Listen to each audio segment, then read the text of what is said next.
thought we'd talk first about the meeting that we went to, because that was really at the suggestion of the council that there be a meeting with JRE to discuss what they were able to provide and what they wanted from the town. And because it was in fact a public meeting, only 2 members of council could attend. The mayor was evidently ill, and so it was just Dave and I, but I think we had like 6 at least members of the JRE board, which in my opinion is the largest number that we've had at any of the meetings that I've been at over the years. But Dave, do you want to kind of lead off and I'll fill in the blanks?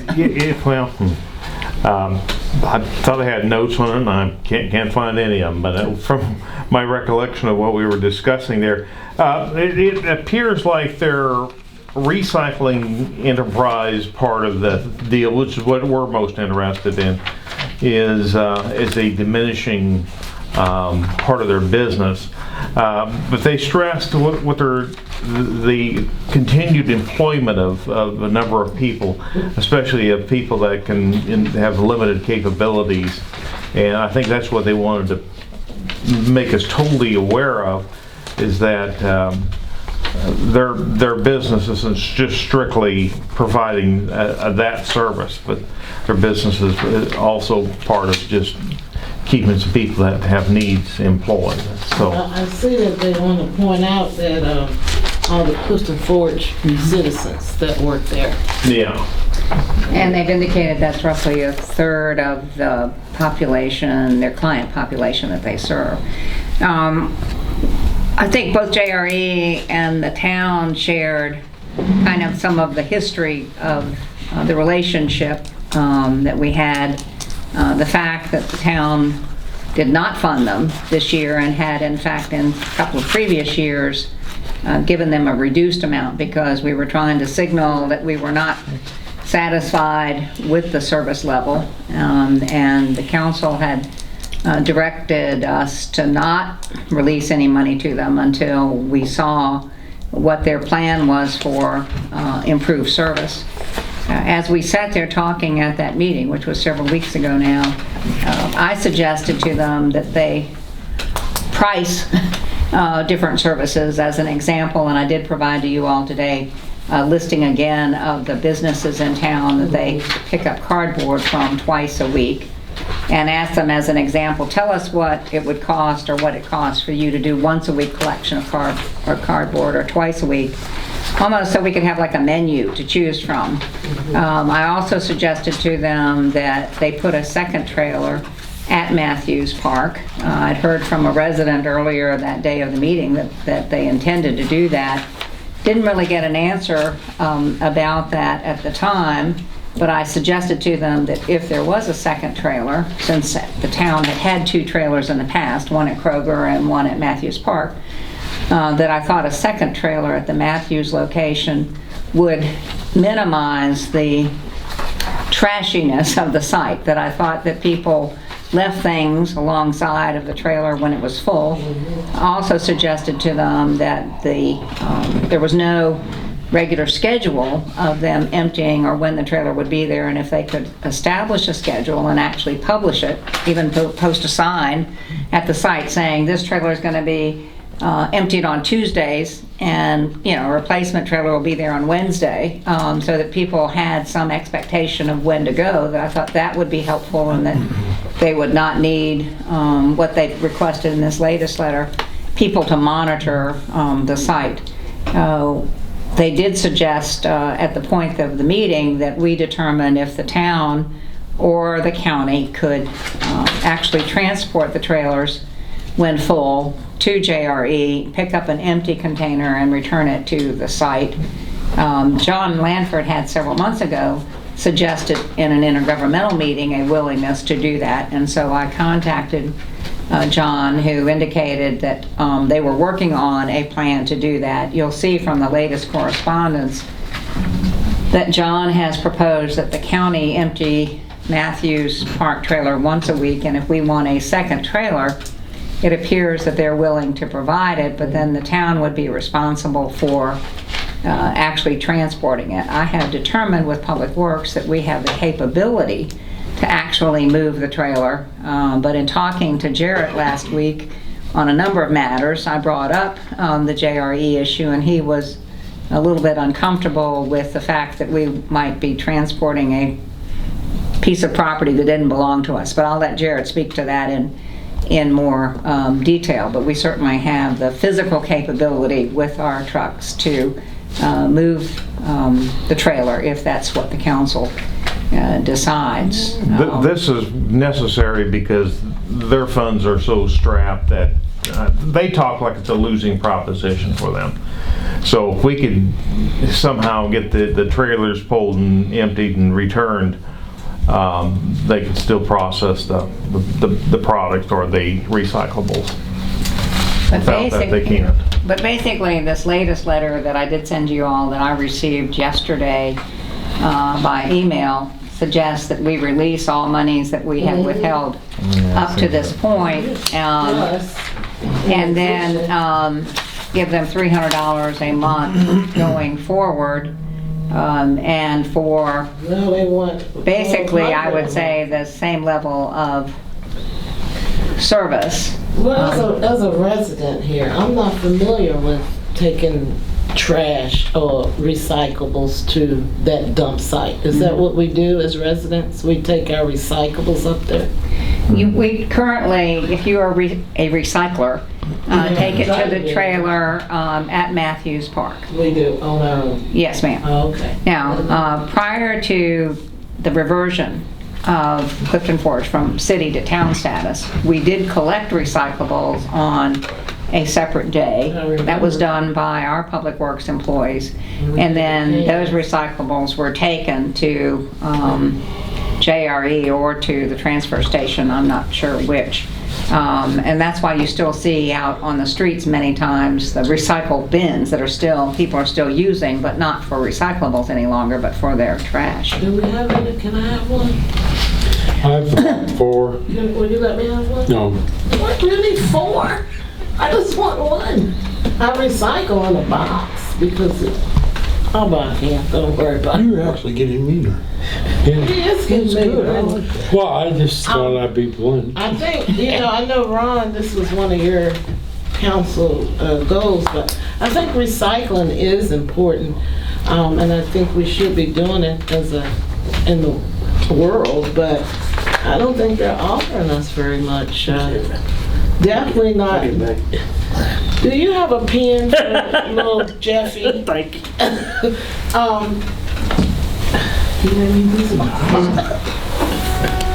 Yeah, are we getting our money's worth? Yeah, we're not getting our money's worth, I don't think. Well, basically, they're asking give for the money that we've withheld. Right. That's asking a lot, I think. plus they wanted to go forward, and I said $300. I meant $3,000 a month, which was I'm sorry. $1,200. They want $1,200, which was more than the $14,000 a year than we currently. That's the question I was going to Well, they said We get it's 14. 300 We less. give $12,000 annual. Well, the 1200 last a time month. you gave them an allocation, it was $12,000. So that, $1,200 a month, that's $1,440. Yeah. So So it would be $2,400 more dollars. right. That's correct. The original agreement was $1,580 a month. Well, Back that in goes back many years. 2014. Yeah. But Me and Bob, being on that intergovernmental thing, we've been, and Darlene, been going to it for years. I mean, probably for 3 or 4, we've been trying to settle this, and with no luck at all so far. And finally, just cut, 5, 6 months ago, whatever, everybody come together. It's Allegheny, Covington, and Orange Gate's hardly ever there, but we decided, enough's enough, we gotta do something. That's when we wanted to work with, it's RDS, ain't it?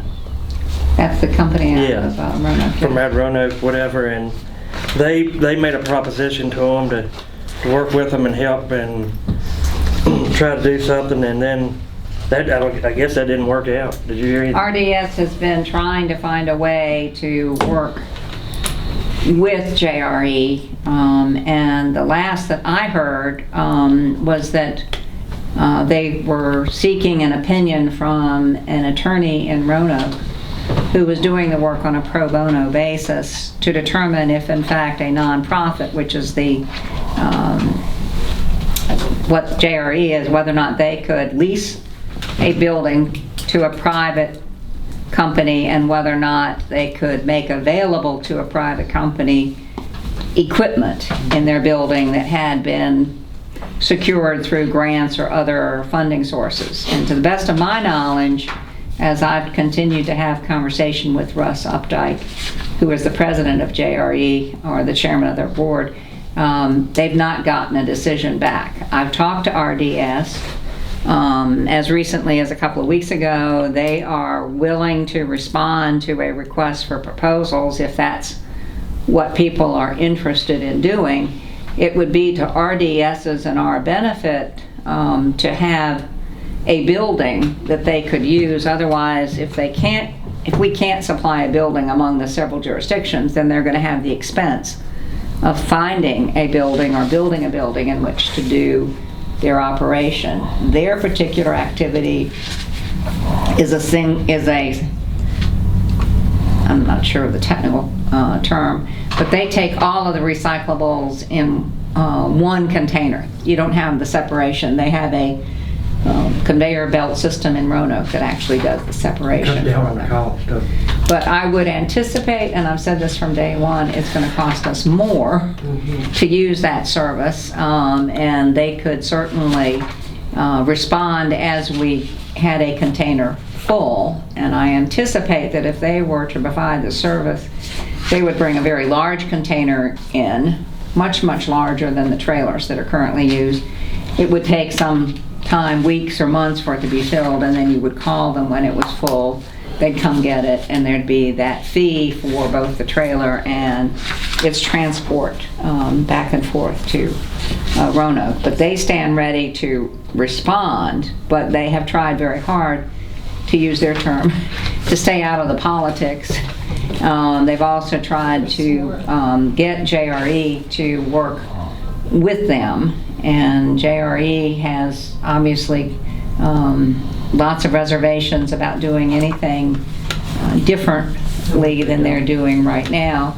I've said repeatedly, and I'll say it here, that I think JRE has done a disservice to themselves by, number one, not making people more aware of the fact that they serve, in my opinion, as a sheltered workshop, providing employment for people who could not normally go out into the regular workforce.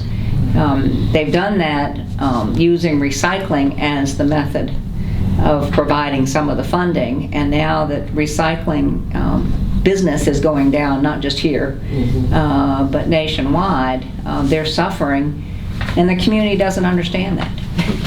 They just see that recycling's not being done the way it, in their mind, should be done, and they're complaining about it. That's what I see. And me and Bob, we were on that intergovernmental. We had and I think Cyball came, a couple of, and their whole board, JRE's whole board, we had a meeting. Bob had to leave at time, and it's back and forth and everything, and it looked like it wasn't going to work out. So I made the statement like, if we can't come up with something, then Clifton Forge is going to do recycling, we'll go to RDS or whatever. And he wrote back, was kind of mad at the statement I made or whatever, because he thought we didn't want to work with him. So I called him back and apologized if he took it wrong.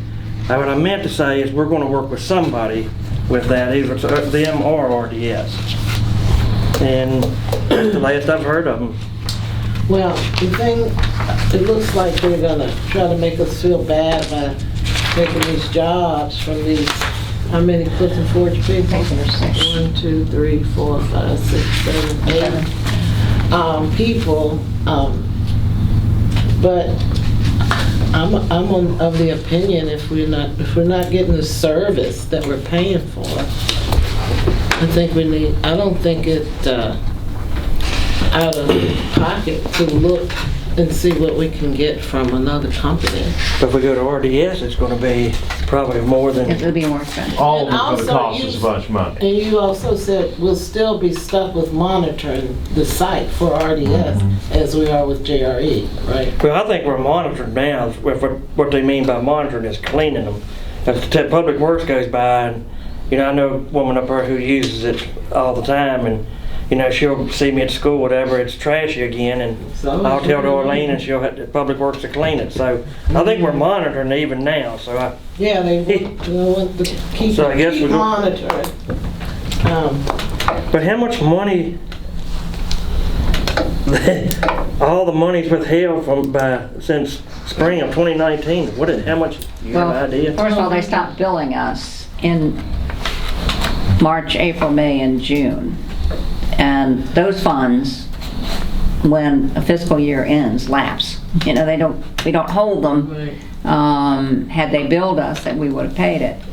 As of the 1st of July, the amount that you had originally budgeted for the entire fiscal year would have been the $12,000.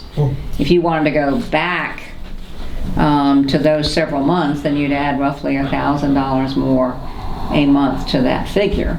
So you're talking $15,000, $16,000. My concern is that the clients of JRE are the ones that potentially are hurt the most by this. And if we had been asked for an allocation for what I call the sheltered workshop portion to help with, you know, funding the employment of these individuals, I would feel much better. But because they've labeled all this recycling, and the recycling component isn't being done in a satisfactory fashion, you know, then it falls back on the entire organization. In the case of the county, they actually, and that may be true of Covington as well, I'm not sure. Allegheny County gives 2 separate allocations. Yes. One to what I'd call the sheltered workshop, and that's an incorrect terminology in today's world, but that's the one that comes to mind for me. They give an allocation for that, and then they give an allocation for the recycling. And I think, and Jeff and Bob can correct me, I think to a person, that intergovernmental committee wants to find a way to continue to help the clients of JRE. The problem is recycling is the method by which they continue to want to do that, and we just don't see the quality of service. Intergovernmental committee tried to get them to do baskets and sell them to Virginia Tech, Virginia, wasn't it? University of Virginia. University of Virginia. Never, as 4 or 5 months before they got the, John Lamford got the basket, I never heard no more about that. We've tried an intergovernmental committee every way in shape or form to try to help to get them to make money, other than recycling. Well, it looks But it like goes over- that the county is going along with this, and Iron Gate as well. right? Covington, Well, I know Covington our game County. pays a very small amount to them. the county gets I think the most out of both of them. They're probably $150,000 a year that is going to them for recycling at this point from the several. And Covington doesn't have a trailer site like we do. For the city of Covington, the only recycle site is JRE. They pick it up there. Then, as you'll see in this latest letter, there are several sites in the county that Mr. Lanford has suggested they will start picking up the trailers and taking them to JRE and picking up empties, but they'll only do that once a week for us, and candidly, the other sites probably don't need to be emptied near as much as the one And one in the town. and one trailer too for us, ain't it? Unless we want that If we take second. 2, they won't do but one. We have That's to- correct. We have to do our own, or They also said they make available enough that they can bring an empty one and take Yeah. back the full one. That way we don't have a gap. But still, We're getting it up there. Unless they will come, I didn't see that. For the Well, second- their expectation for the second trailer, as the letter indicates, is that the town would be Yeah, responsible yeah. for pulling it. And And you want to jump in, Chair, to that one? Just makes me nervous having a town truck pulling a JRE trailer. We'll be liable. Maybe. Or if something goes wrong with the trailer and somebody's hurt because of something that happened on the trailer, but the town was pulling it. But apparently the county has sorted out that issue. I can assure you Iron Gate has not mentioned the issue. But I can talk to the county attorneys and see if they've got the same concerns, and if so, if they've come up with a recommendation. But it appears from the letter that the county's okay with it. So I'm not saying either way. I'm just saying that it seems like at least gives me, I guess, an indication that the county attorney has either figured out a solution or is not concerned. So I'd be happy to reach out to them and see which of those two. If they came by and actually emptied the trailer once a week, would we fill it up faster than that? Yes. Yeah. You have to have Because- two. What? We're gonna have to have, my opinion, we're gonna have to have two up there. Because when had I to go before. by there, it's, when I used to, It's running over. it was completely full, All and there the were time. multiple sacks on the side. Yeah. That's the all problem. time. Which made me question that whether they're coming by once a week or Yeah, I not. don't think they They're not were. doing it They're not. I don't think they mean, were. No. this is a new schedule. Okay. You know, supposedly with what's been decided and with what the county has offered. Call me later. Excuse me. And when I spoke to Mr. Updike last week, he told me that Waco was going to be repairing the trailers. And then I found out from John Lanford that that deal had fallen through for some reason, and the county staff were going to be repairing the trailers. But that's not what this letter says. The letter says that they're gonna have to do it themselves, so I don't know if Yeah, there's still a missing communication, you know, between parties or what. But basically, as I see it, we get a bad trailer. we get the Back of trailers, one of our trucks. we get the trailers serviced, which means our residents get to continue to recycle. But I'm not sure what our money is then buying, with the exception of the cardboard pickup. And so, if you were to ask me, which you haven't, for a recommendation, I would say we may want to consider giving some money for the sheltered workshop, but not for recycling except for the cardboard, because I don't see how we should be paying for the county to pick up the trailers, which is part of the service that technically we should be getting right now from JRE, and it's now going to be a donated service. Once the recyclables get there, then the clients sort it, make it available. There's a significant amount of what they get that can't be recycled that then has to go to the landfill. So they make those choices. And whatever revenue they get from recycling helps to fund their budget. But it seems to me, if our concern is the clients, we ought to be looking at what can we do to help make sure that these clients, not just the 8 that belong to Clifton Forge, but that the clients somehow continue to have employment and a stipend for employment.